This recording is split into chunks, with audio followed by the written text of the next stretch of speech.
Cuando nada es seguro, todo es posible.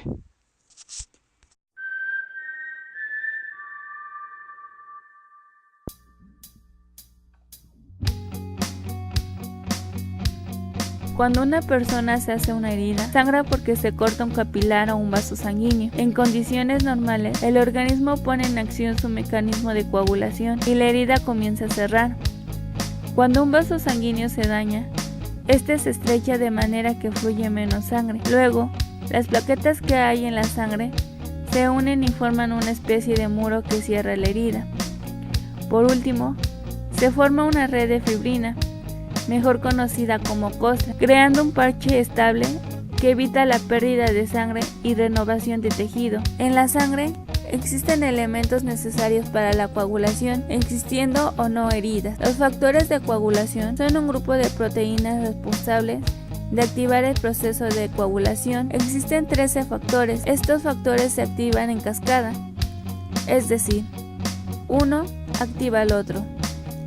Si la persona tiene carencia de un factor, no se produce la coagulación o se retrasa mucho. La hemofilia es una enfermedad hereditaria caracterizada por la aparición de hemorragias internas o externas debido a la carencia parcial o total de la proteína coagulante llamada globulina antihemofílica. Factor de coagulación: cuando hay carencia o déficit de algún factor de coagulación, donde la sangre tarda más tiempo en formar el coágulo y aunque se forma, no es consistente y no se forma un buen tapón para evitar el sangrado. Hay dos tipos de hemofilia.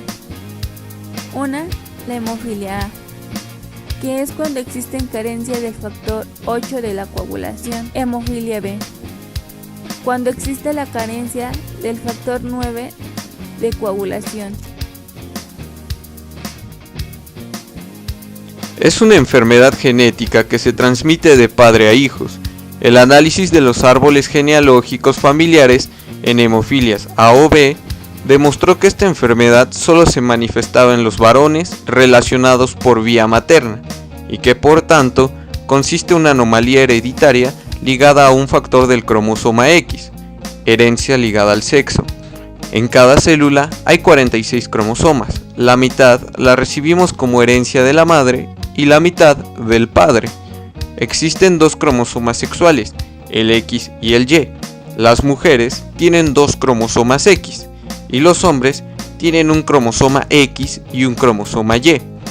Como la herencia de la hemofilia se transmite por el cromosoma X, si una mujer tiene un cromosoma X con la alteración que produce la hemofilia, el otro cromosoma X es sano y hace que la coagulación funcione bien, y por eso la mujer no sufre la enfermedad, pero sí la puede transmitir a sus hijos si pasa el X hemofílico.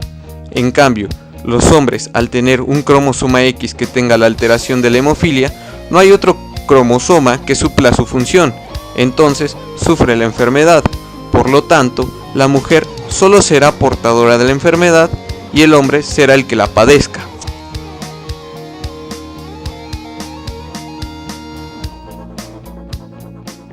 El principal síntoma es la hemorragia, que puede ser externa o interna, provocada o espontánea. Las hemorragias más graves son las que se producen en articulaciones, cerebro, ojos, lengua, garganta, riñones, hemorragias digestivas o hemorragias genitales. El diagnóstico.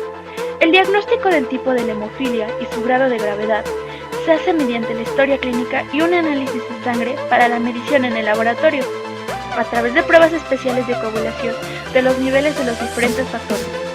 El objetivo es establecer el diagnóstico y la severidad de la enfermedad.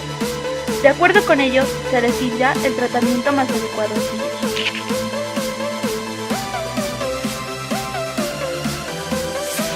En la actualidad, gracias a los tratamientos antihemofílicos del factor 8 y 9 y a las medidas preventivas, la calidad y expectativa de vida de los pacientes es prácticamente igual que a la de los sanos.